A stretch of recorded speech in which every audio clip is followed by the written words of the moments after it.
Hey, what up, folks? Welcome to Film Focus Page. It's me again. I'm going to be giving you the rundown of the best and worst films that I've seen in 2017. Now, 2017 has been a really diverse year for filmmaking. We had a lot more sequels, more comic book films, but again, like with every year, you had a few gems that just slipped under the radar and they turned out to be some of the most acclaimed films of the year. So I'm going to be giving you my list of what I think were the best films that I've seen of this year. And again, this is totally up for debate. Feel free to leave your comments and we can have a discussion about this. But these are the films that I saw that I thought were really good. Some didn't make the list, but these are the ones that I thoroughly enjoyed. And here we go, starting down with number 10, which is Guardians of the Galaxy Volume 2, the follow-up to the smash hit of 2014 of Guardians of the Galaxy. And for me, I thought, you know what, how can anybody top the first film? The first one was just a complete shot in the dark. But out they came with this incredibly witty piece of work, wonderful characters, great soundtrack, great visual effects, a beautiful addition to the Marvel Universe. This film was just a smash hit. And with the release of in 2017, I saw it and I thought, okay, this film is good, but it's not as enjoyable as the first film. It has its moments and it kind of lags during the second act of the film, but it is still an enjoyable watch. And for me, the highlight of that film was the cameo by David Hasselhoff. If you haven't seen it, please do, because I found it thoroughly entertaining. And I thought that the way that he mocked himself was just hilarious. That's number 10. Number 9 on my list is Detroit. Now, Detroit is one of those films that I saw and I thought, oh my word. And this is something that I can't have in my DVD collection, because in order for me to have it in my DVD collection, I have to watch it more than once. Now, that's not a film that I can see myself watching more than once. But Detroit, directed by Catherine Bigelow, was a very harrowing tale. And it left a lump in a lot of people's throats when they watched it. And for me, it was in the same vein as Hurt Locker. It was very claustrophobic. It puts you in the situation of what these guys were going through. The death scenes were quite harrowing. The shootings and the murders of the black protesters were very harrowing, and it does bring a tear into your eye. But it is easily one of the best films of 2017, and the fact that the incident in that film took place in the 50s, and if you look at what's happening nowadays, there was nothing dissimilar. That film could have easily been played now, and you would have thought, okay, that's happening now in 2017. Nothing's changed there. And it does leave you with that thought that nothing has changed, and will things ever change? But it was easily one of the best films that I've seen in 2017. Number 7 on my list of the best films of 2017 that I saw was John Wick 2, starring Keanu Reeves. And Keanu Reeves has found his best role since Neo. He's an actor of limited range, and this role doesn't require him to stretch that much. It doesn't require much emotion, but it was a thoroughly entertaining watch. I liked how they raised the bar in terms of visuals, in terms of actions, in terms of fight sequences, in terms of shootouts. I like how they expanded the John Wick universe. I like how they reunited Keanu Reeves with Lawrence Fishburne in this film. And it made for a really entertaining piece of work. And that scene with the pencil, my word, I still can't get over it. But they did it.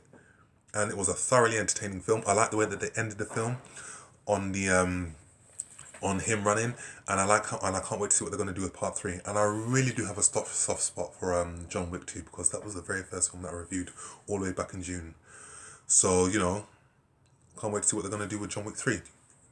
Now, number 6 on my list of the best films of the year is Dunkirk. Now, Dunkirk was directed by Chris Nolan, and Chris Nolan is an actor who can do no wrong. He has shown himself to be one of the most acclaimed and one of the best filmmakers around. How he reinvented the Batman franchise, how he brought us the incredibly sophisticated piece of work, which was Inception. Interstellar and a few films after that. And now he brings us Dunkirk, which has got to be one of the best emotionally drawn war movies that I have seen.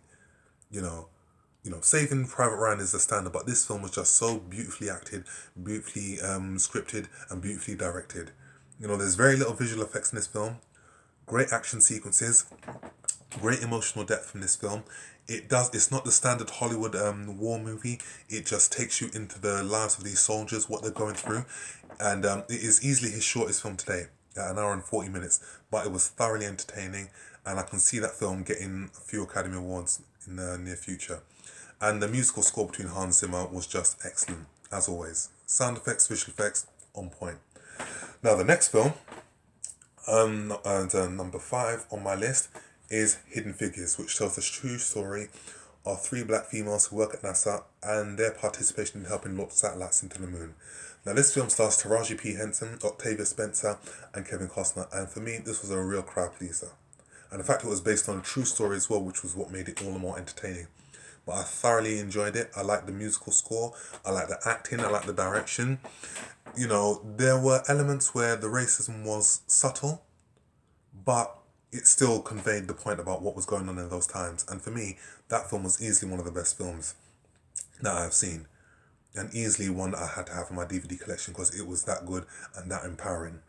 Now, following on from that was another surprise hit of 2017, and this film just came out of left field, but it was one that had everybody talking, and I'm talking about the superb Get Out, which is the directional debut starred by Jordan Peele and starring Daniel Kaluuya. And this film was just an amalgamation of so many things. It was horror, it was thriller, it was comedy, it was social commentary, it was a lot of things. And Jordan Peele has put himself on the map as a director to watch.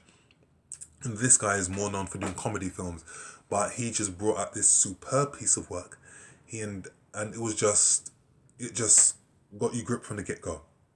You know what I mean? And where it just subtly displayed all the racial ideologies that are prevailing in today's society. But I loved it. I thoroughly loved it, and I can't wait to see what Jordan Peele does next. Now, number 4 on my list of the best films of 2017 was another original piece written by Edgar Wright, and it was, of course, Baby Driver, which was a thoroughly entertaining film, superb from start to finish, and it was just one of the most original films of 2017. Beautifully acted, it had a great ensemble cast, including Jamie Foxx, Kevin Spacey, etc. And the musical soundtrack of that film was just a character in itself, and it helped drive along the narrative of the film. You know, and it was just one of the most original stories of 2017, and it deserved the acclaim that it got. And for me, they said that they're going to do a sequel. Personally, I wouldn't like to see them do a sequel because I think the film is as good as it is, and I think it can still stand. And if they do have a sequel, if they do try to do a sequel, they've got their work cut out of them. But we'll see what Edgar Wright can do because he's one of the most innovative directors around, and I can't wait to see what he does next. Number 3 on my list of the best films of 2017 was the epic Logan. Directed by James Mangold and starring Hugh Jackman and Patrick Stewart. And for me and a lot of other fans, this was the Wolverine film that everybody was waiting for. You know what I mean? You have the first 2 Wolverine films, which were hit and miss. The first one I didn't enjoy, and the second one was adequate. And this film, and I think it owes its success to Deadpool, which was the most R-rated and most un-PC film of 2017, but was still a success, they transferred it to this film. And, you know, it had beautiful performances all around. You know, it had graphic violence. There was a lot of swearing in this film, a lot of profanity, but it was just a beautifully told story. And Hugh Jackman, who's played Wolverine for 17 years, what a way to bow out as Wolverine. And I thought he did very, very well, and it was easily one of the best films of 2017. And a lot of people are saying it's possibly one of the greatest comic book films ever made. And I will agree with them, and it's definitely up there with the best. Now, we're down to my top 2. Number 2 on my list of the best films of 2017, which I thoroughly enjoyed, was at number 2 is Spider-Man Homecoming, starring Tom Holland. And this film for me was just the best incarnation of Spider-Man thus far. I liked it because it was beautifully told. I like the fact that it took us in a version, it took us of a way of seeing Peter Parker that we'd never seen before. In terms of we see him in his teenage years, whereas in the previous films, we've seen him in his mature years. I like how they showed him in his in high school. I like the sidekick in the film, who I thought was thoroughly funny. There were cracking action sequences, good visual effects, great dialogue between all, and also this was more about Spider-Man. Even though Robert Downey Jr.'s character does appear in the marquee and does appear in the film poster, he's not in it as much as everybody thought they were going to be. And I thoroughly enjoyed that film. Marvel have done it again. It's a great addition to the Marvel Cinematic Universe, and I cannot wait to see how he fares in Avengers Infinity War and the sequel to Spider-Man. So, here's my number 1 pick. My favourite film that I've seen of the year of 2017 has got to be Thor Ragnarok.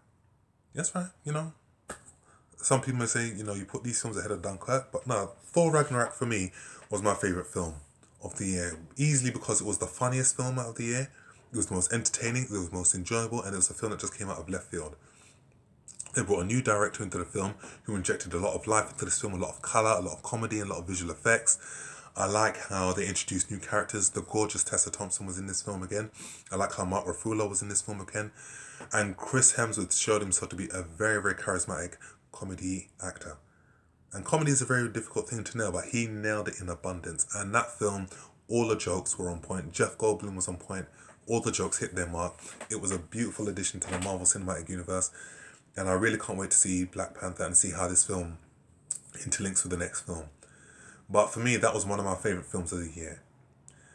And also, I saw Blade Runner as well, but I really wasn't that hot on Blade Runner, So, anyway, that's my list of the top 10 films of 2017. I will be back shortly with my 10 best of the list of the 10 worst films of 2017. And that list will be very difficult to compile because I've seen so many. So, I shall see you shortly. And feel free to subscribe to my channel. And I shall see you on the next film review. Stay blessed.